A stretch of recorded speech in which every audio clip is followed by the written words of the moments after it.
Hello traders and welcome to the market opening preview May 28th on a Thursday 2015. Traders, great to be with you, coming to you live from Pattaya, Thailand. Bright blue sunny skies, white sandy beaches, and it is hot. We are cooking in Thailand. Yes, we are in summer, and you can tell. Traders, don't forget this is brought to you through FXCL Excellence in Trading, and I urge you to go to our website at fxclearing.com for your trading solutions. Traders, got a lot to talk about today. Got some very interesting charts, a lot of developments coming out. Had some data come out today also in the Asian session. We'll talk about that in just a minute. However, let me introduce myself to you. My name is William Gilday. I'm your moderator for the market opening preview series. And also on Friday after the New York close, we have the Friday wrap-up where we go over about 15 daily charts. Traders, I started trading in the year of 2006. In 2008, I retired from a wonderful 27-year career in the fire rescue department out of the great state of Florida. Traders, I came to Thailand 9 days later for a 3-month holiday, basically to celebrate my 27-year career and have a good time. Well, it's 2015, traders. I'm still here and I'm still trading Forex every single trading day. Traders, I love trading Forex. I listen to fundamentals. I look at technicals, and I'm looking for opportunities and probabilities, so trades that I take are profitable on my side. However, no, I do not win every trade. Don't let anybody fool you. I do take losses like everybody else. That's just part of trading, and if you have good money management skills, it should not be an issue. All right, traders, that's just a little bit about myself. Let's move along to the legal stuff. This is our risk disclaimer. Forex trading has a large potential rewards, but also a large potential of risk. You must be aware of the risks and be willing to accept them in order to invest in the Forex market. Traders, most of all, please do not trade with money you cannot afford to lose. Traders, always remember that past performance of any trading system or methodology is not necessarily indicative of future results. That's the legal stuff. So let's head over to some more stuff, and we're going to go to news and commentary. And let's take a look at our calendar today. We had some news come out of Japan. Retail sales came out bad. It came out at 5.0. They were expecting 5.3. And the Aussie gave us a real big banger. It had private capital expenditures, and they were expecting 2.3, and it came out, I think, at 4.4. So that was really bad data, and the charts reacted to it. Before the London Open, we have FOMC Williams speaking. And in the London session, we have, out of the Great British Pound, we've got second estimate GDP quarter on quarter. And that is it as far as London goes. New York, we have unemployment claims for U.S. session. And I think that is it, my friends.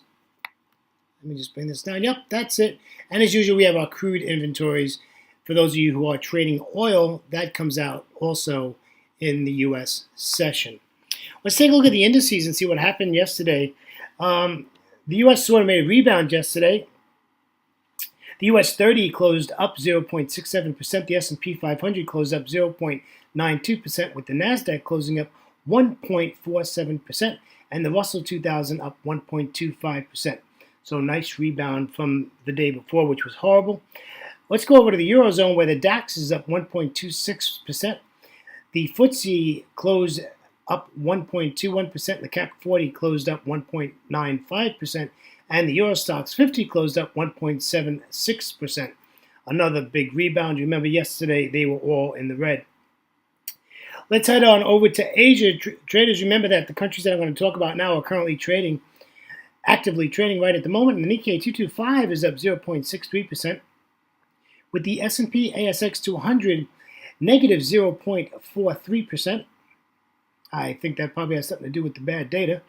The Shanghai is also negative at 0.09%, and the Hang Seng is negative 0.96%, and the Kospi is in the green at 0.47%.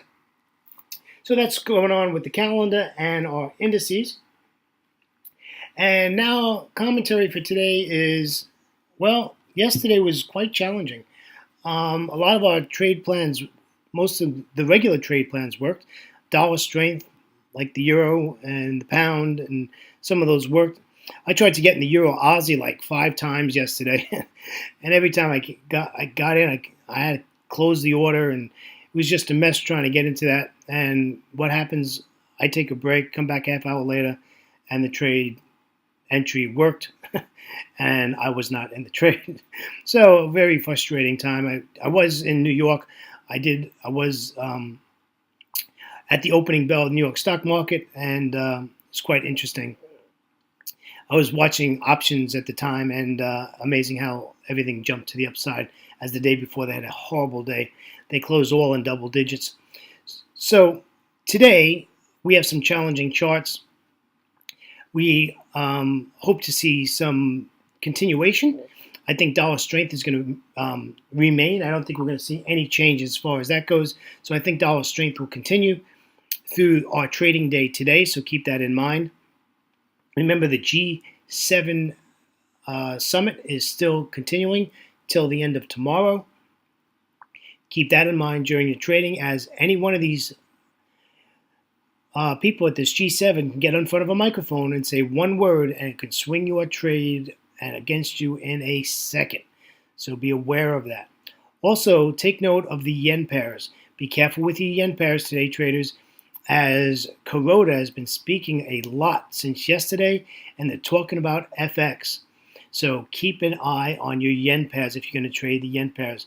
If you have an economic calendar, please keep it up in front of you, and you can get a speaking economic calendar, which basically means that when the news comes out, somebody tells you that out loud on your computer, and if you search around, you can find one of those for free. I would urge you to do that. So we have a lot of data that's coming out. Also, the Greece issue is still an issue, and it's going to be an issue every trading day, and we just need to keep that in the back of our minds. I'll be glad when they get that over with. We've been dealing with that for almost 2 years now.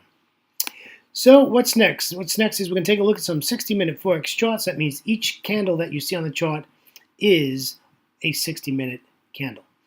As usual, let's start with the euro dollar. Euro dollar did okay yesterday. You can see it moved down nicely in London, and New York brought it back up. You can see Asia got a little bump to the upside. We're here at this 23.6% fib. I'd like this to move up a little bit more. I'd like to take and sell this at 1.0939. We want to take this all the way back down to 1.0834. That would be a really nice trade. However, if we do get a bearish engulfing candle, I would have no problem entering the candle right at where we're at now. I would like it to bump up just a little bit more, and then we can make sure that we can get through that. If you look left of the chart, you can see where there's going to be a support area at about the 80 mark. So we want to make sure we have enough room to get to there and be break even by that point. That's why I want to see that bump to the upside. Let's take a look at the pound dollar. Pound dollar's been working very nicely to the downside. It's been bearish, believe it or not. I have not changed my bias as far as the currency pair is. The currency pair is bullish. However, for this week, it's been bearish. It's just on a down move. And I think that has to do with the dollar, not the pound. So we'll see how that works out. Pretty easy trade plan today. We basically just fibbed the last swing from yesterday, and we're at the 38.2. We're pretty much right where we want to be at this 53.63, and we want to take this down about 53.10, 53.15 and get out.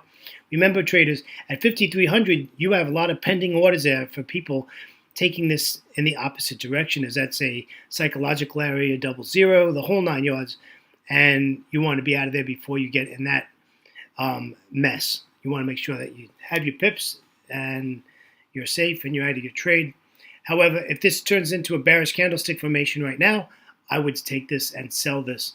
This doesn't necessarily have to wait for the London Open. All right, let's head over to the Aussie. The Aussie, as you can see, was in an up mode here to the 77.55.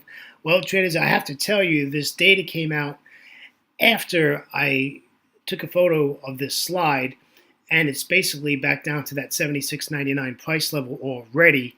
However, it's a news candle, so I am suspecting and it's in Asia, so I am suspecting that this is going to pull back. So we should be okay for London Open. Of course, I wouldn't do anything right now, but I think it's going to pull back to as pretty close to the 23.6 before the London Open. I don't think the bearish candle from the news data is going to be sustainable because it's only Asia that's trading right now, and those traders are going to take their profits. Let's take a look at the Euro Aussie. Same situation here. This is already up to the 41.12 area from the news data. However, this is pulling back quicker than the Euro Aussie. I'm sorry, the Aussie dollar. And it's pulling back already, so I expect we'll have no problem taking our trade where we want to. If you're bullish, my bias is to the downside. I really want to take this at 40.31 and sell it. I'm bearish in the Euro Aussie. If you look at the daily chart, this is extremely bearish. So I want to take this down. I really don't want to buy this. But there's a really good chance this is going to bounce off this 200 exponential moving average, and we need to keep that in mind.